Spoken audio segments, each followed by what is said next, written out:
Hey urban growers, Amanda here at Bare Bones Living, and I was just about to transplant over my tomatoes that are ready to go into the ground. Here where I live, we are now safely in the 50s overnight, and so that is a perfect time, perfect environment for tomatoes to go in the ground. Tomatoes are a little more hardy than, like, say, peppers or eggplants and cucumbers and things like that. They can kind of handle dips into the 40s much better. I've had these tomato plants in my greenhouse, so they're protected from like strong winds and strong rain, but I've had it open, so they've still been kind of acclimated to the outside temperature. They've been a little bit more protected, but they're pretty hardened off. And now is the time when I would be putting them into my garden. However, we are actually getting our garden rebuilt in the next couple of weeks, so I can't put these in my garden. But I don't want them to get stunted and have to keep growing in their little pots. So I'm gonna transplant them over to grow bags so that they can continue growing. And then once my garden is built, I'll just transfer them right over to that. So I'm hoping to make the transition as smooth as possible and hoping that they don't get any kind of stunting and that they'll have much more room in these grow bags to keep establishing, and there should be no bumps in the road in their transition. These are the tomatoes that I'm going to be transplanting out today. And then I'm just going to go over a little bit of details about transplanting tomatoes. And then these are the grow bags that I will be using. These are 7-gallon grow bags. This is like a felt material. I've had these before. These are brand new ones that I just got this year. But I've got other ones outside that I've been using for, I think, 3 years now.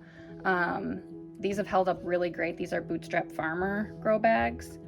I like this more felt material. I've gotten other grow bags that are like kind of like a plasticky, I don't even know what kind of material it is, but they break down so easily and they get weathered and actually crack. These don't look as pretty like the ones that I've been using for 3 years. They kind of get moldy along the sides and stuff like that, but they are really great for moisture wicking and things like that. I really like these grow bags. So these are 7-gallon grow bags, and I put fresh potting soil in every bag. So this is really nice, moist, nutrient rich potting soil, brand new for all these plants. And then I'm also probably going to give them a little bit of a fish emulsion fertilizer after I plant them. So tomatoes are a member of the nightshade family, and this is just one of my smaller starts. This is Aroma tomato, and it looks like it's a very small plant, okay?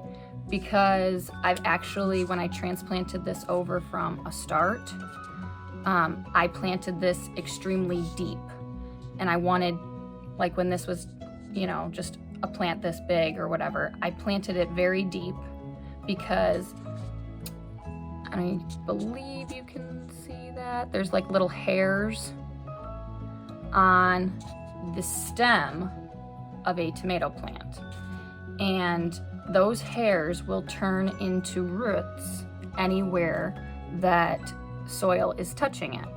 So I plant these super deep so that all along that stem that's underground, it's just going to establish more roots and make it a stronger plant.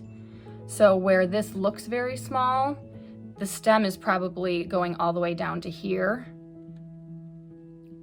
Plus, and then the roots were at the bottom. So then everything in here has been establishing roots since I transplanted it.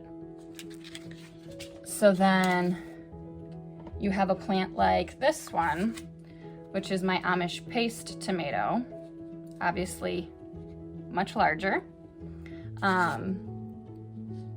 This one straggling, oh, I guess there's another one right there. These little leaves down at the bottom, these are just the leaves that they first emerge with as seedlings. These are not what we call true leaves. And you can see that they're yellowing and not healthy. The plant will just get rid of these. They only need these when they first germinate, and then once they start establishing true leaves, the plant takes off from there, and they'll end up discarding this. So I'll just take those off, and then you can see that my first true leaf starts right here. So I have already, like I said, when I transplanted this, I planted it very low. So I've already begun to establish more roots down here. But now what I'm gonna do when I transplant it up to this grow bag is I'm actually going to plant it probably up until here so that everything, this can, all these little hairs can turn into roots as this plant grows up and establishes. And that just, again, makes it a much stronger plant, getting more nutrients, being able to grow into the soil even more. So that is what I'm going to do now. So I have created a large divot in the middle of this grow bag, and I'm going to just pull my little plant out of there, and I'll set it down inside of there. And you can see that it's already established pretty decent root base here. And so I don't have this bag very tall. This bag is probably another third taller. I didn't have a whole lot of potting soil, so I pulled down the sides so I didn't have to use so much potting soil. So if I just set this in there and I filled this up around there with the soil that's in there, it's probably only gonna come to like right here. But I want it to come even higher. So what you can do is actually lay this on its side and kind of tilt it up. And now when I filled this up, it'll go up a little bit higher. And all this will still be underground and connect, like hitting all the soil. And this plant will automatically adjust to grow up towards the sun, even cockeyed like this, bent over. It might be a little off center, but that's okay. I don't really mind because I'm gonna be taking it out of this grow bag once my garden is established. So this is how you can get away with, if your garden is not very deep, or your garden bed is not very deep, like the situation that I have here, this is how you make up for that. Just kind of put it on its side, angle it up, and plants want to survive. They will figure out how they need to be positioned. So I'll just put the dirt around this and show you the end product. So as you can see here, I have that Amish paste tomato in there. And again, it looks now again like a really small plant, but we know that that nice strong stem is bent over in there, getting ready to provide us with a lot of really beneficial roots to grow a much bigger, healthier plant. Okay, so here I have all of my tomato plants potted up, each in their own new grow bag. And as I mentioned, this is only going to be a temporary situation. When my garden is done, I will put these back into my garden. However, this one here is my Roma, and this is the only determinate tomato that I grow.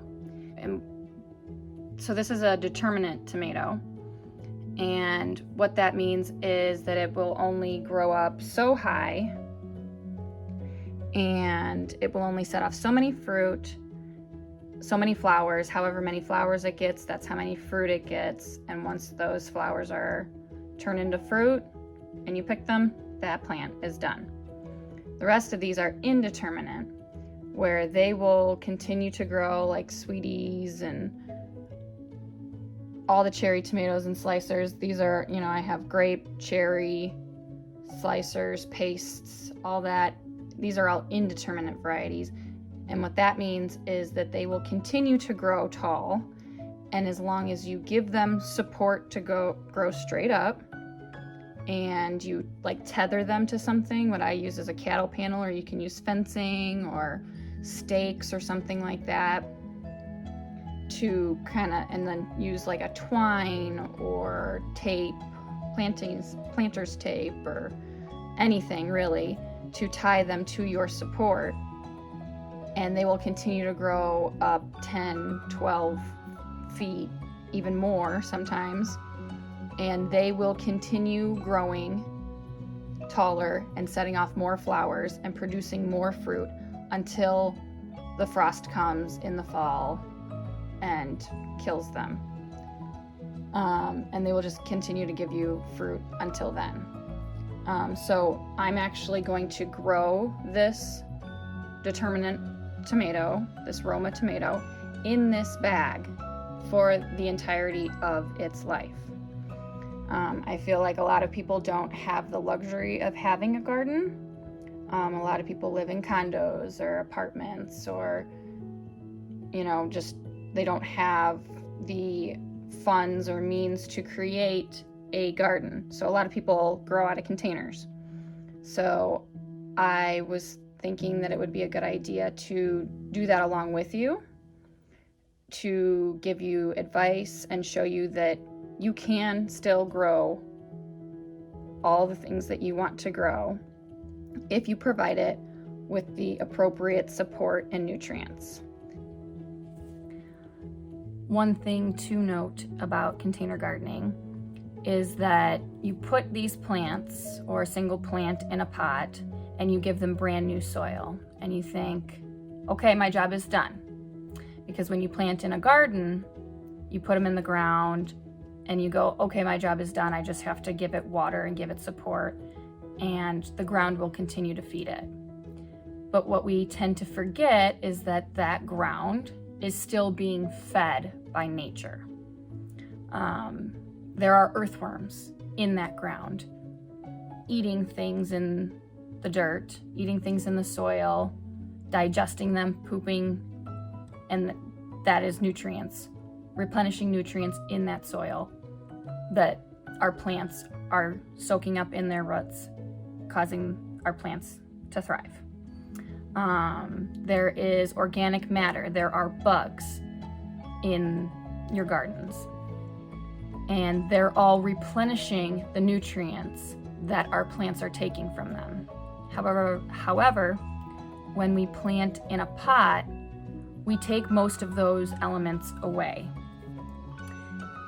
If you're using your own garden soil in your pot, you may get lucky and you may get an earthworm or a round wiggler or something like that in your pot, but it's going to run out of food and it's going to leave to go find its own food. So when we put them in containers, that soil, this plant is going to digest all the nutrients that are in this brand new nutritious soil quickly. And so the way you combat that is with returning nutrients to the soil.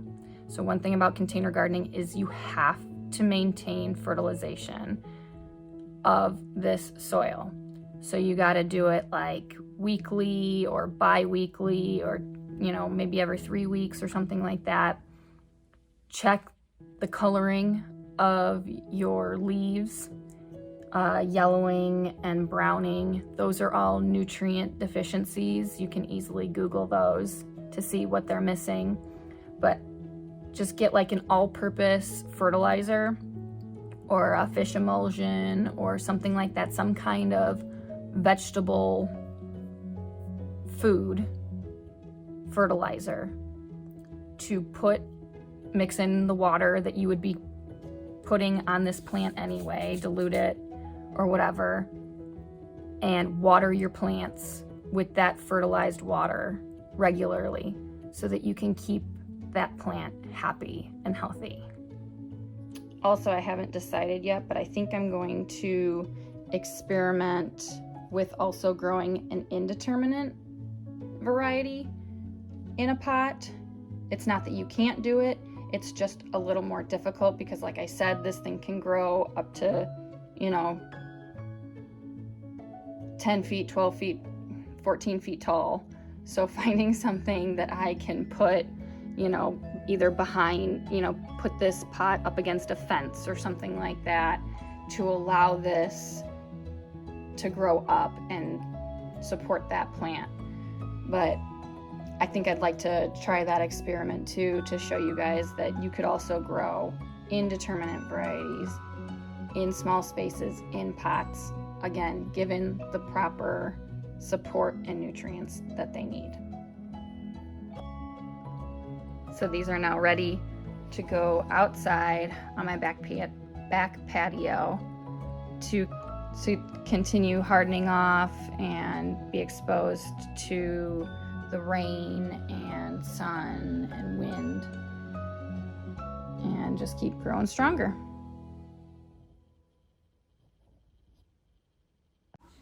Thank you guys for stopping by today and joining in on our journey here at Bare Bones Living. We'll catch you on the next one.